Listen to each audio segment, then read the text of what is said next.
Spoštovani udeleženci poslovnega srečanja, dragi rojaki, dragi prijatelji, vesel sem, da vas lahko nagovorim na tem današnjem dogodku.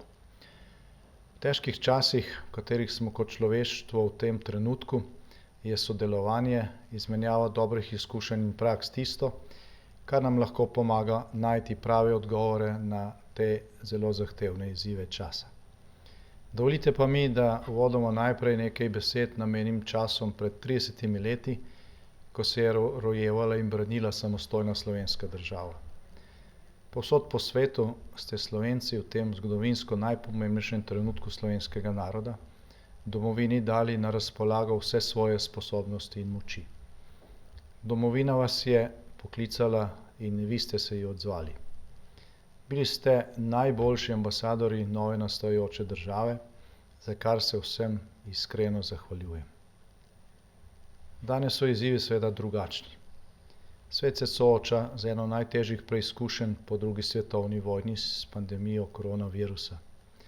Spremenjeno okolje od nas zahteva predvsem spremembe v razmišljanju in posledično spremenjeno delovanje na vseh področjih. Predvsem pa od nas zahteva, da znamo stopiti skupaj in združiti najboljše, kar kot posamezniki, narodi ali človeštvo kot celota premoremo. Pred slovenskim in seveda tudi pred svetovnim gospodarstvom sta torej dva velika izziva in oba prinašata pomembne dolgoročne in strukturne spremembe. Prvi izziv je pandemija, po njej nič več ne bo tako, kot je bilo prej. Drugi pa je prehod v četrto industrijsko revolucijo oziroma prehod v pametno digitalno in krožno gospodarstvo ter družbo. In le države, ki se bodo uspešno soočile z obema izzivoma, si bodo zagotovile dolgoročno uspešen gospodarski razvoj in blaginjo svojih državljanov.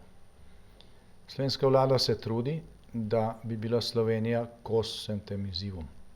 Vzpostavljamo gospodarstvu in podjetništvu nasploh bolj prijazno okolje. In veseli bomo, če vsi, ki ste uspešni globalno, nove priložnosti izkoristite tudi v domovini.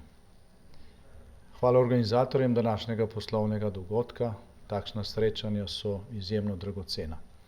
To vemo vsi, ki smo kdaj postavljali na noge podjetje in je bil vsak nasvet, pomoč ali izkušnja nekoga, ki je to pot že prehodil, neprecenljiva. Želim vam zanimivo in konstruktivno razpravo, ki bo odpirala prostor novim idejam in rešitvam ter prinesla odgovore na vprašanja tega trenutka. Najlepša hvala.